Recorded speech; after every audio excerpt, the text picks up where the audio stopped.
to Visions TV Online. MinisterTaf, I'm out.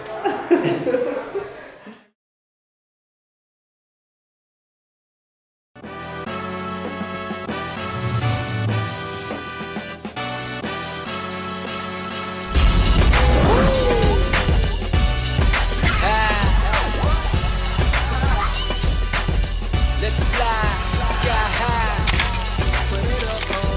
Hiya, this is Shireen from VisionsTvOnline and I am with MinisterTaf. You know what that means. We're going to be speaking to him, get to know who he is and about his pumping music, because MinisterTaf knows how to kind of get the audience pumping and moving, and I was in the audience as well and I got to do a bit of shaking and a bit of dancing. But anyway, I let MinisterTaf talk all about that. So MinisterTaf, tell us about your album. Tell us about your latest album. Yeah, well, my latest album is called Life, and the reason behind that title is just basically I just kind of address quite a few things on it that's happening right now in life. So that's just it in a nutshell. Okay. Yeah. So what hot topics are you talking about in your album? I mean, various stuff, like, you know, people overall sometimes they've got this perception about Christians being boring, and or Christianity is boring. So basically we kind of party, you know what I mean? So I've done a song on the title Party, where everyone can vibe to, even a 60-year-old, everyone can just really, you know what I mean, relate and vibe to. I've done a song on the title Life Too Sweet, where I basically address the crime, the knife crime and the gun crime here in London. So I'm just trying to encourage the youth that's not the way forward, you know what I mean? So I'm trying to encourage them to put down the guns, to put down the knives, you know. I've done a song on the title Dreams Come True with Becca Folks. Just trying to encourage people that listen, because I know what it's like when you're going, you know what I mean, you're trying to achieve your dreams in life, and you may come up on a little stumbling block and you just decide, listen, I'm just gonna throw in the towel. You know what I mean? So it's just them ones, you know what I mean? Maybe a son or a daughter, you know what I mean, dad may have walked out of their lives and they're thinking like, listen, I'm just gonna do the wrong things to make things right. I'm just trying to encourage them, listen, you don't have to. You know what I mean? Life still goes on, and you can definitely achieve your dreams the same way. So yeah.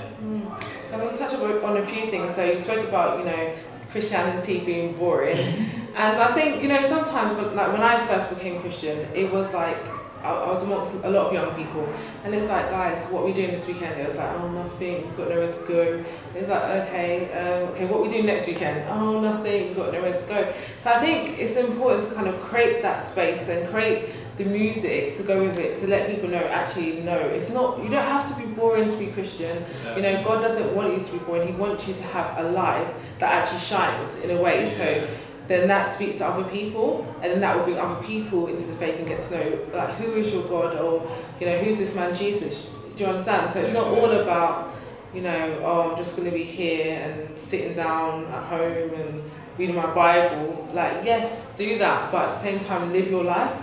God gave you a life for a reason. So I like that party song you're talking about. And my nan as well, she loves Zumba and she loves dancing. So nice. I know that she will be up and she will be dancing to that as well. Definitely. Also, you picked up, you spoke about the knife crimes and life and things that, you know, when you do want to throw in a towel, or, you know, if your dad's walked out on you. Because so many times, if you think about the knife crime or think about bullying or any these issues that are, you know, that are in society, it does go back down to, you know, your life and how it was, and whether your male figure is there. So how important is it for you to make sure that you highlight, you know, as a male figure yourself, you know, definitely you don't have to go down that route, and there are men that are available to you to kind of access.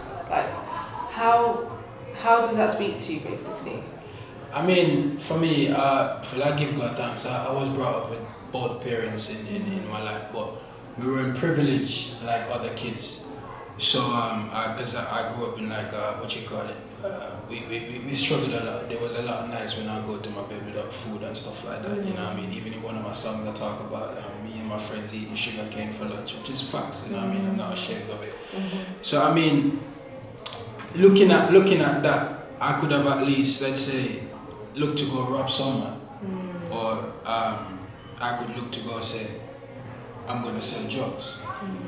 You know, but I had a mindset I kind of look at other people's lives really and see them as a I could use the term role model.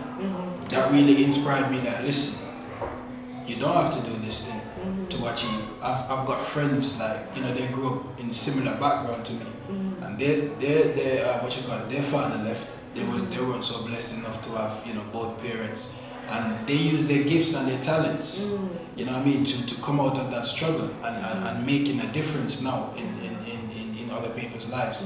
So that's my message to kind of other youths. Just find someone to look up to.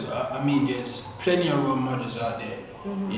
For me now, obviously, being a Christian, Jesus is my role model, but there's nothing wrong with having a other male figure to say, this person was in the slums, he didn't do drugs, he didn't do the knife thing, and he's made it today. So by looking at that, they can, So yeah. What would you say to the young males that kind of feel that like speaking out to someone is a weakness for them?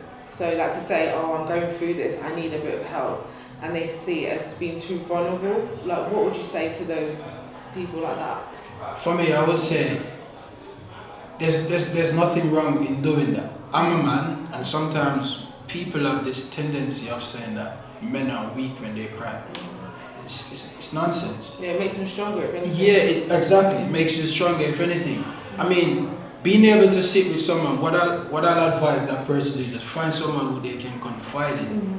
You understand? Then go ahead and speak to that person and say, listen, I'm going through this, I'm going through that. Make sure that person who you're speaking to is someone who you know is up here, doing something good with their lives, and that you know in yourself that you can trust and you can open up to. So that's what it is. Because for myself, there was a point when I wanted to even give up in life, give up in the music. And my friend Chris, we were having a conversation over the phone. I said, listen, bro, I'm going to throw in the towel with this thing. I can't be bothered. Nothing is happening, blah, blah, blah. I was just engaging, but because I trust him, knowing that I can confide in him, and it's vice versa. We just had a conversation, and what he spoke to me, like a new fire was just like, not say a new fire, but the fire that was there, like it was down here, but then after speaking with him, it rose up. Yeah. So it's just a matter of just finding that person you can confide in, and knowing that when that person advises you, you're just gonna be on the right. Yeah. But also, it's also about taking the advice, but also then putting action to it, because it's so easy. True. Yeah, it's so easy to kind of take advice and be like, I can do something with that. But actually say, okay, let me actually make the steps to be where I'm supposed to be. Right. And it can seem hard as well, like if you think, okay, I've been told, okay, stop doing this, or to like tomorrow, like get up and wake up early, go for a run, and then make sure that I write down, my 3 goals for the future. Yeah. But it's about taking it, but also letting something like what you said, the fire kind of like rise again, and then literally then move them. So I think it's valuable what you said. Yeah, then again, the Bible said faith without works is dead. Yeah. And I think a lot of times it's down to mindset as well. So So in a nutshell, just having that mindset that someone gives you that advice, you're gonna be. And then again, it's humility. If someone gives you that advice, it's up to you to be humble enough to take it and then to act. Because at the end of the day, it's when you act, you see the result. If you just take it and sit, you're not going to see the result. Like I just said before, faith without works is dead. So once you act, then you see the results. So can you tell me about how it was when God first entered into your life? Like, tell me a bit about that. I was kind of I don't want to say road kid, but when you grow to a certain level in life, when you start, with your friends, you just train. So I came here in 2009, and I wasn't a Christian then, so I started going to parties and clubbing and all of these things, because I met up back with friends that I knew from Jamaica. And sometimes when I get home, me and my wife would have arguments, and it's like there was no peace, and inside of me that there was a void. And every time when I go to church on a Sunday, I would see different people giving testimonies of what God is doing in their lives. I was thinking imagine, growing up in the struggles, God took me out, put me here, and then what am I doing with my life? So I had to kind of look in the mirror and look at myself and make a decision and say, you know what, I don't want to live this life anymore. I want to have peace in my home. You know what I mean? I want this void to be filled. And by seeing what God is doing in other people's lives, let me try. And I did try, and here I am today. I think that's amazing as well. And the fact that you spoke about how other people's testimonies was what was speaking to you, and that's what made you kind of think, God's working in their life, so I want Him to kind of work in mine. For me, when I first started to hear about God, it was like a lot of smart people around me. So I was thinking, they're quite intelligent. Like they can't, like, the whole faith can't be, confusing everybody. Like they have to have some kind of intelligence, and I know that they are. So it was more like God is in their life, and everyone can't be blinded by it. So there must be some realness to this. But I had to go on the experience of my own. I had to kind of find out my own path and have my own walk with God. Like in terms of relationships and how important it is to have your own relationship with God. Like what advice would you give people about that? I mean, the advice I give is very important to have a relationship with God. One of the things is that when you have a relationship with God, whenever He speaks, you hear. And if He says do, you'll be obedient in doing. You know what I mean? And for me, it's what do you call it? For my own self, it's very important because I was someone who's addicted to pornography and masturbation and you know what I mean, and I was just in my word, I was just praying, I was just worshiping, and I was just every day just trying to draw closer to God each and every day, and I was asking God, listen, I need you to take this away from me, take this away from me. And how to do it. When you switch a light on, it just comes on. It's like a switch just went on, and I didn't have any urge to do any of that. You know what I mean? So in terms of having a relationship, it's very important. You know what I mean? And when you have that, when God will be enabled to direct you on the path that He wants you to. Yeah. And that's the point. It's that if you call out to God, then God is going to create that relationship with you. He's going to be open to it because He wants you to have a life closer to Him. He wants you to be with Him, in heaven. So He will give you those like gateways to be able to connect with Him. True. But obviously, I know it can be easy that, as you said, you're addicted to pornography and masturbation and stuff like that. So it's kind of easy to kind of close off because you kind of want to still do what you're doing without making that change. So as you said, it was like a light switch that went off. And then what made you stick on that path to make sure, okay, as you said, it was a light switch, but then was there anything that kind of like spoke to you again in the future that made you kind of think about doing things again and you just switched it off? Like, I mean, thoughts will come because the enemy is not going to sit there and just watch you, you know what I mean? But because the relationship that I have with God, I truly love God. One of the main reasons is that, sometimes in life, when you take a look behind and you see where God took you from, definitely, you just look at Him and you be like, oh, no, I don't want to hurt Him. You know what I mean? That's the relationship I have with Him. That's the love. So I really do not want to hurt Him because if I hurt God, then to me it's like I'm being ungrateful for what He has done for me. You understand what I'm saying? And even if He decides to take everything, I'm still going to have a relationship with Him. You know what I mean? So that's just it, really, to be honest. You know what I mean? Yeah.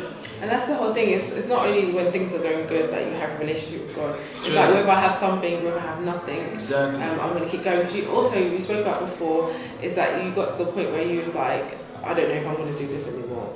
But you still continued basically. Yeah. So like, what about those times when you don't necessarily know where it's going, or you feel like what you're doing and you're kind of like running on, like like a swan's on the top and it's just like the feet are kind of moving, but you don't necessarily feel like anything's happening.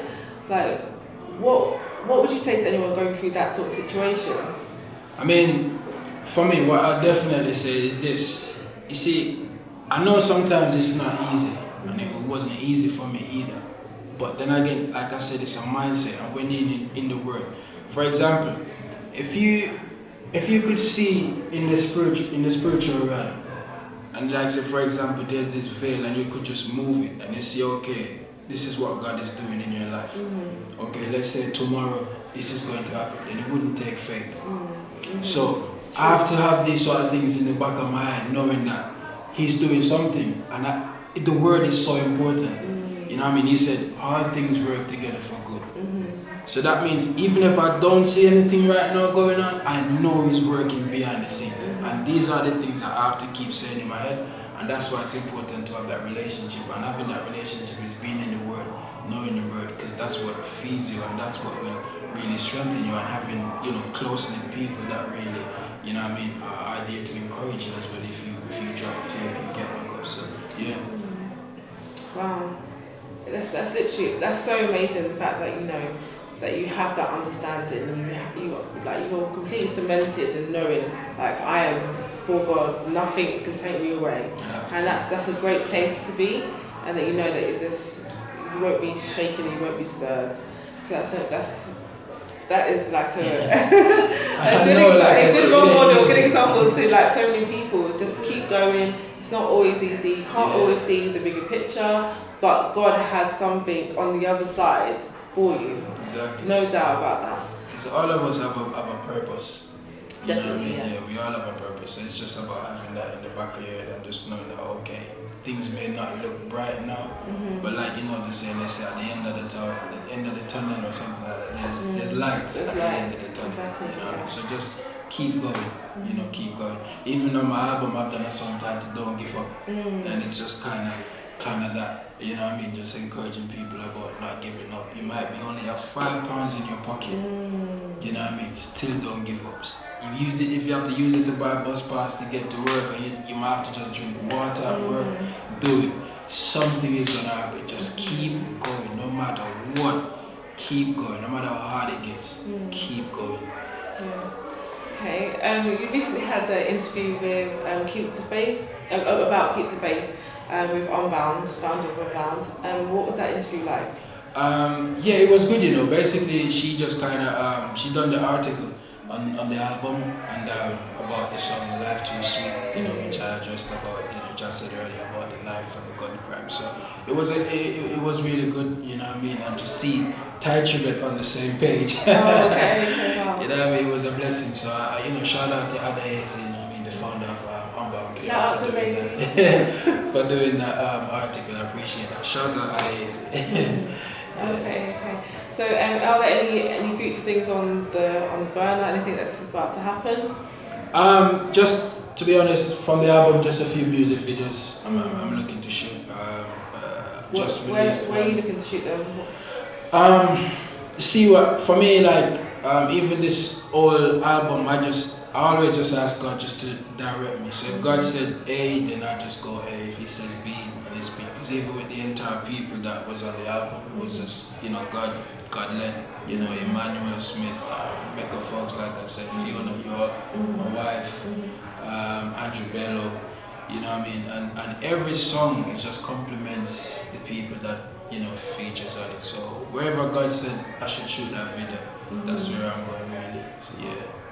Okay, excellent. Okay. I just want to ask you one more thing actually. So in your performances, you always interact with the audience and you get the audience moving. And how is that for you? What is that? Can you describe what your performance means to you? I mean, for me, it means a lot. You see, otherwise from God, if it's not the fans, then you actually won't be where you are. It's the fans that support you, it's the fans that purchases your music, purchases your merch, it's them. So I believe in interacting with them, you know what I mean? And that's just, I think God just instilled that in me. Because even when I was young and going to school, my friend used to beat the thing on the desk, make a beat, and I would just sing, and I would just be moving around with the students. So, I just give God thanks for that, that gift. But I think it's very important to interact with these, with the fans, because like I said, otherwise from God, if it's not there, you won't be where you are, yeah. And can you let us know where we can find you? And I want to know as well, where did the name MinisterTaf come from? That's what I want to know first. Okay, the Taf is from my first name, Tafari. Okay, Tafari. Yeah. What does Tafari mean? Yeah, it means E who inspires R. Oh, yeah. Okay. Yeah. And Aile Selassie, that was his name. But it was an old lady that gave me the name. So his name was Tafari Mokowen. Oh. Yeah, so that's where it kind of came from still. But for people to find me, Instagram is at MinisterTaf, Twitter at Minister_Taf, and it's TAF. And you can just Google. It's my best friend. It's my best friend as well. So you just put MinisterTaf and everything will just come up just like that. Yeah, excellent. Okay, thank you so much. Thank you for having me.